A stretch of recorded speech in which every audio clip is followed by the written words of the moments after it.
Hello, everybody. I'm Sue Bauer, and this is the fifth and final session in our series of topical weekly webinars for BlendKit 2017. As we wrap up both Week 5, Quality Assurance in Blended Learning, and, believe it or not, the BlendKit 2017 course as a whole. Spoiler alert, just wanted to let you know you do still have until April 10th to complete any assignments. Okay, so with us today, as previously, making sure that everything runs smoothly is our wonderful John Pizzo. Also joining us today are our guest panelists, Dr. Dylan Barth and Dr. Leslee D'Amato-Cubiet, whom I will introduce more formally in a moment. All right, at the end of today's session, we'll be sharing a number of important course wrap-up details, so please stick around after our guest speakers. All right, let's look at our featured images of the week. Thank you, as always, for taking the time to post. First, we can see we have Joe. Joe, thanks for your inspirational image and insight on designing a blended course. We also have Lonnie, who's also sharing an image and insight on quality in blended learning. Thank you both. And our last two images we have being shared by Robert. Robert, he says, never stop learning, and that is why I love doing BlendKit, Robert. You're absolutely right. Every time I deliver it, I learn from each and every one of you. And lastly, we have from Robert one more image. And I love his online teaching journal post. Absolutely great way to reflect as you're delivering your course. As always, again, thank you to everyone that's been active posting. We've really enjoyed seeing your activity and your time and your memes and images. It's just been great. All right, so right now, let's get right into today's topic with a short look at some of the polls from the logistics and ensuring quality in the development of your blended course. So let's kind of see what you've been thinking about this week on the topic of designing assessments of learning in your quality in your blended course. All right, so our first poll, what are the biggest potential obstacles to completing your blended learning course? And the answer that seems to be year after year the same is it just takes lots of time to develop. One suggestion I have would be maybe try to develop a draft plan. For example, if you know you're going live in fall, maybe a module a week until fall comes around. So that would be one strategy. All right, let's look at poll question number 2. As we contemplate the idea of peer review of your blended course, let's give attention to a couple of specific issues. For instance, has your institution or your college or department adopted any standards to guide blended course evaluation? All right, so by the way, if you do have some standards, we'd love if you could post in the chat area just some of the things that you have going on at your college, department, or institution. Also, if you do not, I would recommend you maybe check out topkit.org. There's a checklist and rubric section that could give you some artifacts that might assist you with that. All right, let's look at poll question number 3. Now, on a little bit of a personal note, do you have a colleague whom you'd be comfortable inviting to review your blended course? Luckily, most of you said yes, and that is great. If your answer was no, you might want to reach out now to a colleague that can maybe help you review the course and that you have a good relationship with and can give you some good, honest feedback before you go live. And our last poll is, have you found written criteria for blended course quality that you could adopt for sharing with colleagues? And again, if you have yes to this question, we'd love if you could just post a little note or some of your criterion in the chat area. Again, most of you said yes, and that's great.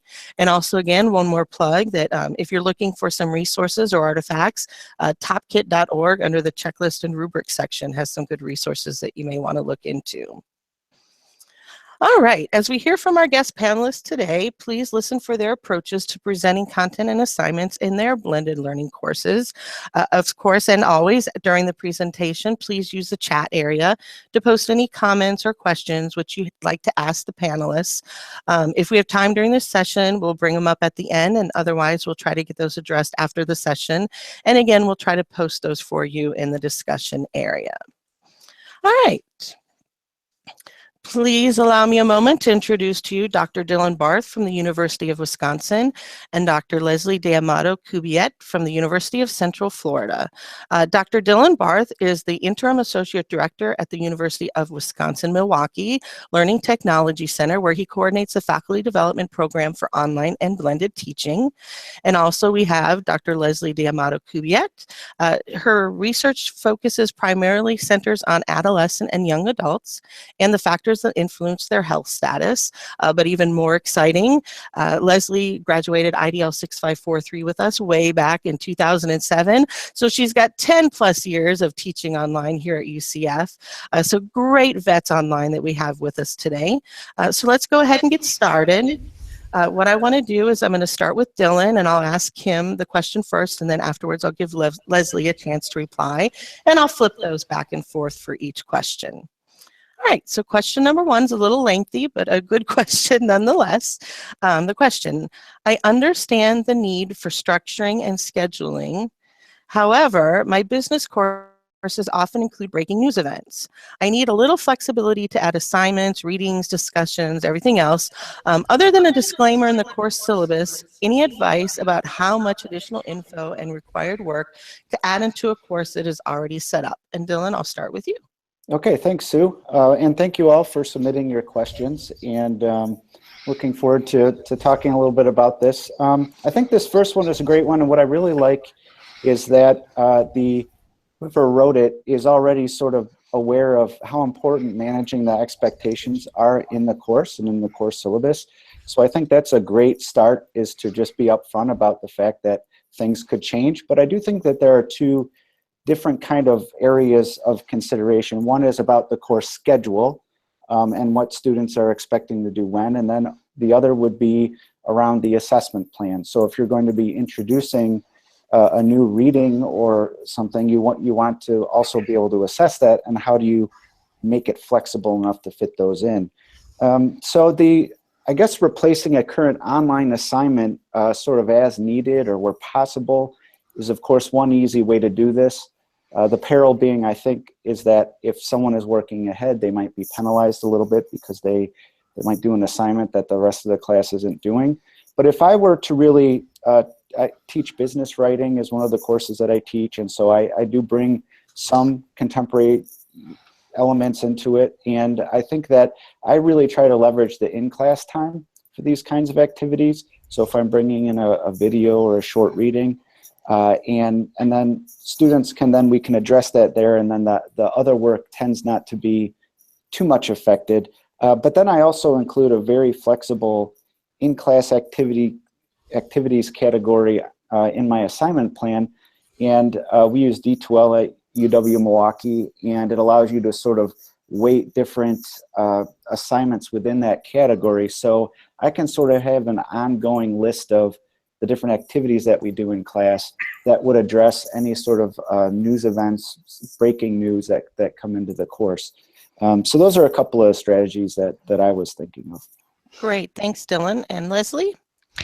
Hi everybody out there. Thank you for joining us today. I appreciate you all being here. And Dr. Barth said that very eloquently, and I agree with him. I will try to bring an element of breaking, especially in my area, healthcare, which happens quite frequently. New research comes out, a new drug, something that will treat a certain condition, and I do try to bring it into the classroom.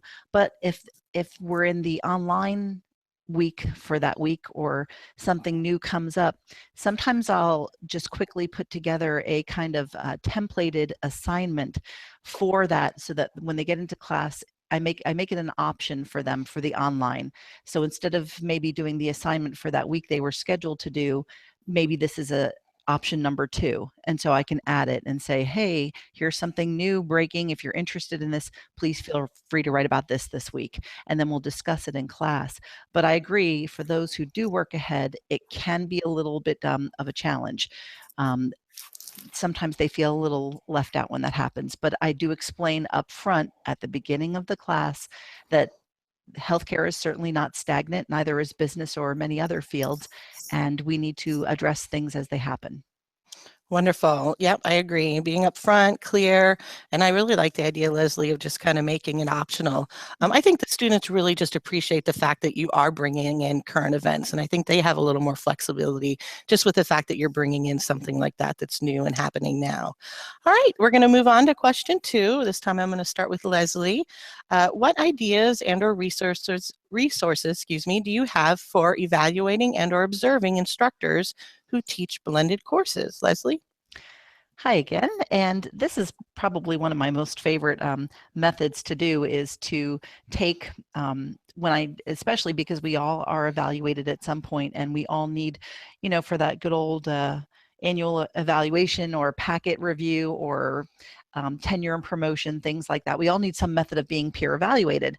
Well, one of my favorite things to do is for peer and student evaluations is to have a peer added to my online course so that they can look and evaluate my methods of teaching and am I getting my points across, and then come to the live class and reevaluate then and make sure that they're seeing congruence, organization, rigor from the online to the live class, and making sure I'm very congruent with my teaching methods and that I'm not leaving any gaps where there shouldn't be.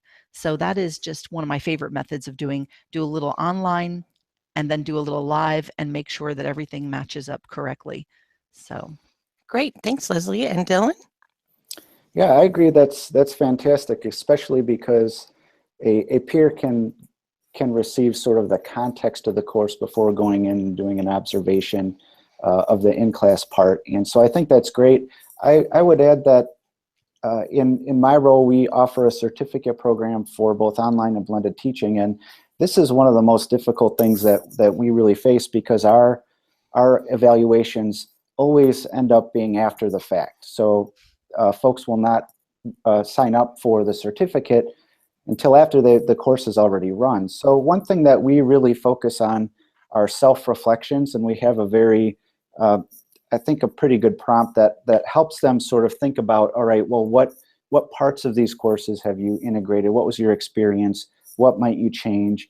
And another thing that I really recommend in our program is for instructors to really put their lesson plans and those notes about the class in the learning management system. So if we're going in and we're evaluating a blended course from just the online perspective from after it's run, then being able to see what has gone on in the face-to-face classes and how those pieces are fitting together is kind of what we try to do.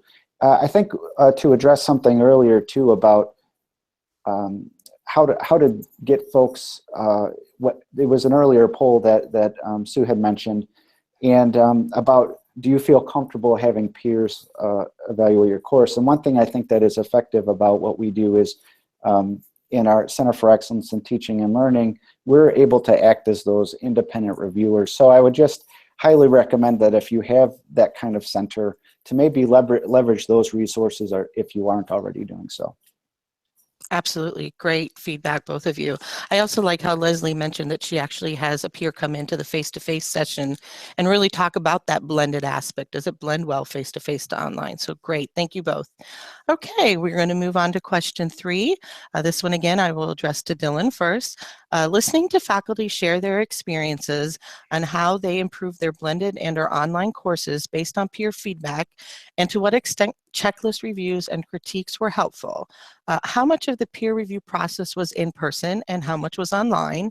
And if possible, describe rubric criteria that specifically assess the integration of face-to-face and online courses. Kind of continuing with number 2. Thank you. Well, as I mentioned, our process really is entirely online right now. We, of course, will visit face-to-face classes if we're asked to, but we are trying to redesign our rubric to kind of reflect this issue right now. And again, self-reflections is one method that we use, but memory is not always perfect, right? And so if we were to develop in our discussions about a rubric different criteria, one would be trying to find in a course where someone is managing student expectations, both about blended learning and why you're teaching in this format and what the benefits might be, but then also what it means to have the integration between these online and face-to-face parts. We also do look for evidence of language within the LMS that might signal integration into the face-to-face part. So in class we did such and such, and something that will help continue that conversation. And then the other way as well, so maybe some online activities that are, or some in-class activities, I'm sorry, that are referenced online, we can sort of see where that is happening. And then one final area that we really emphasize is ongoing midterm student evaluations of the course, and that can help both the instructors see how students are understanding these two components, the face-to-face and online, and how well that's working together. And that can also help us as evaluators kind of get a sense of maybe where some of those changes have taken place if the instructor addresses them. Great, thanks, Dylan. I'd love for you to share any of those future resources that you develop for more of the blended review. All right, Leslie, do you have anything you'd like to add? Yes, I think Dylan touched on the key points there. Right. I really liked and agree with and have seen that's what a lot of what we use in practice as well. And for us, it also matters on if it's a new peer reviewer, somebody who just started teaching, that's really important to getting good feedback, is if you have somebody who is a little bit more experienced at teaching blended courses, they can give you some really valuable feedback about how they feel your courses blending. Do the students seem to be understanding the assignments? Do they seem to find them valuable? Of course, because we want to avoid busy work as much as possible. And in the blended learning environment, it's very easy to sacrifice some quality with just straight up busy work. And we don't want to do that. We want to have meaningful, very valuable experiences for the students. And then when we meet them in person, we want to make sure that that person who's giving us feedback has a good understanding of how the course is supposed to run and what the expectations are up front. So if a peer reviewer who is got a little bit more experience can train another peer reviewer who's maybe not done it before and help them out a little bit, getting that feedback and that quality assessment is so valuable. And it's really helped me take my courses and grow them into something that's really meaningful for the students. Great, fabulous feedback for question 3. As an instructional designer, when I work with faculty, I have to tell them, be a little vulnerable with the peer, review feedback. Be a little open-minded, hear back what they have to say. And I don't think any one of them has ever been upset or regretted, getting that peer feedback. So it's tough at the beginning, but I think everybody really appreciates it once they're open to it and get the feedback. All right, question number 4. I'm going to start with Leslie this time. How do I answer the critique of blended learning pedagogy in that it does not meet the traditional requirements of rigor, transferability, transparency, and repeatability because it treats each learner as an individual case? I loved this question. Great. This question was deep, it was thoughtful, it's Right. got a lot of meaning to it. And when I was reading it, I thought, wow, this is somebody who's really thought out what they really want to know. And this again is where you have to make to address each one, even if it's got to meet that rigor. They have to feel like the student needs to feel like they are getting that rigor and that quality. And the only way they're going to feel that is if they see it as a value. So we need to make our courses valuable to everybody in all aspects of the course. Transferability, again, it depends. I like to set up modules so that if somebody else were taking my course and copying it and saying, okay, I'm going to teach this course this semester, and I want that same level of rigor, I put just enough in to keep it uniform enough that every student gets the same experience. However, there is wiggle room for academic freedom. If an instructor wants to add a piece to it, take a piece away, whatever they need to get the point across and make it valuable for the students, that's really important to set it up so there is academic freedom. And again, that addresses repeatability. I want the students semester after semester to have a good experience, the same experience with that little bit of wiggle room, enough that if I need to add assignments, take assignments away. This assignment didn't work. It was evaluated. The students thought it was just busy work. So let me revamp it, redo it, whatever it needs. And that usually is pretty helpful. But again, we do want that little bit of wiggle room where the instructor can add their own voice to it, so to speak. Great. Thank you so much, Dylan.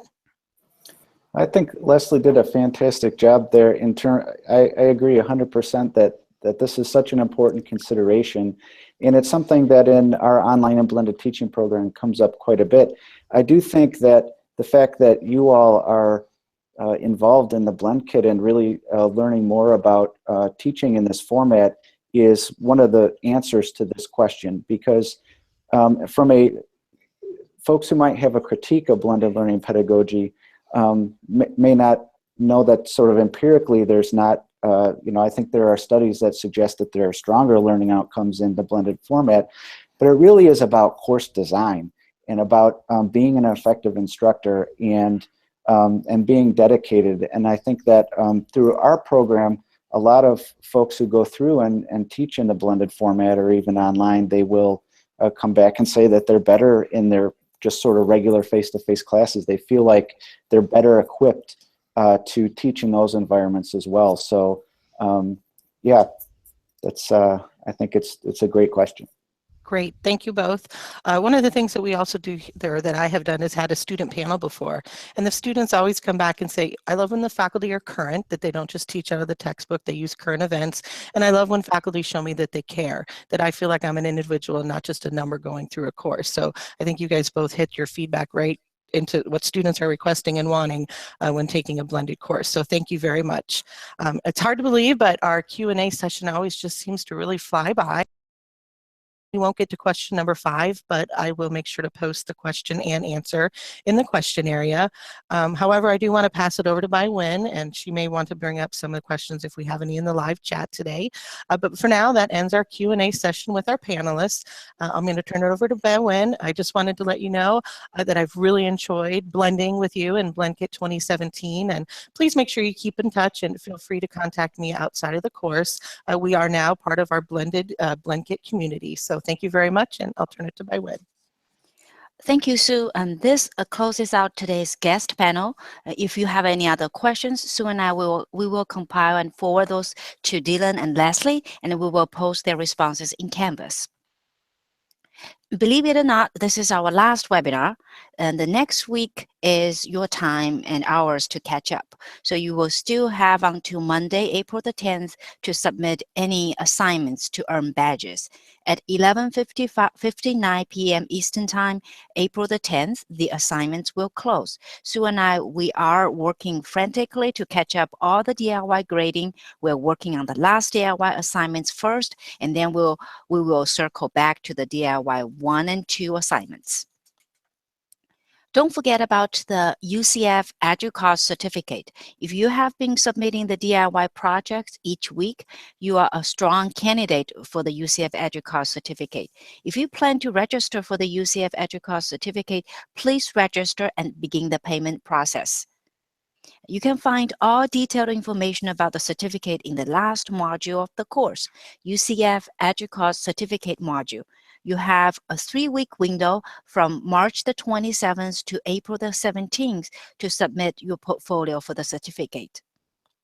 And here's our plan for reviewing portfolios. And submit your initial portfolio by April the 17th, 2017. Sue and I and the team, we will review your portfolio. We will review your materials and return them with comments by May the 1st, 2017. We have an opportunity to make changes and resubmit your portfolio no later than May the 15th, 2017. Sue and I will submit names of the portfolio completers to EduCause on May the 22nd, and EduCause will issue the certificate and badges right afterwards. Continuing education credits, CEUs, will be offered again this year. If CEUs are valued by your employer or your industry, you might want to consider this option. Detailed instruction is in the Getting Started module. You can read the criteria for evaluating the portfolio in the rubric inside the portfolio assignment. I have received a few questions about how long the BlendKit materials will be available. The Canvas course will close in mid-May. Until then, you can click around and look at the materials. Remember, assignments close on April the 10th.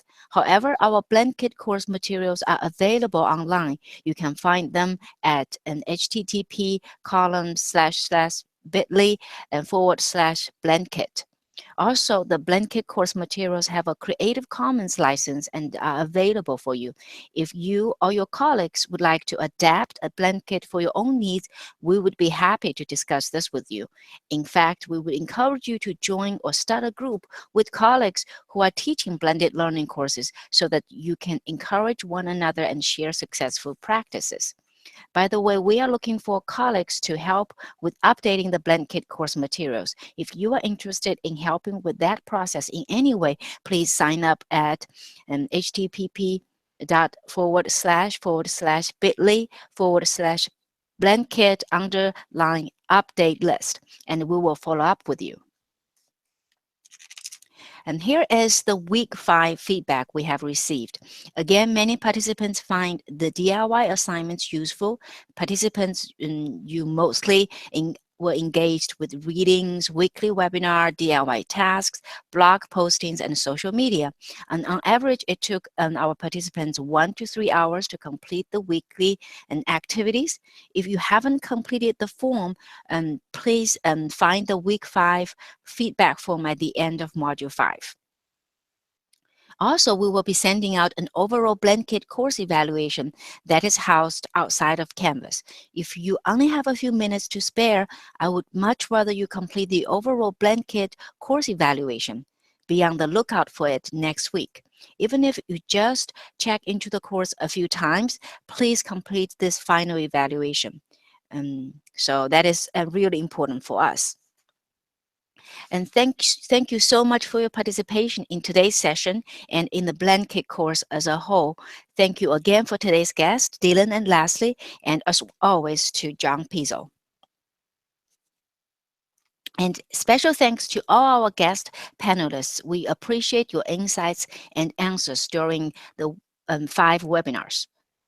And please keep in touch. It has been a great pleasure to work with every one of you in BlendKit. We wish you all the best as you pursue the development and teaching of high-quality blended learning courses. Bye-bye.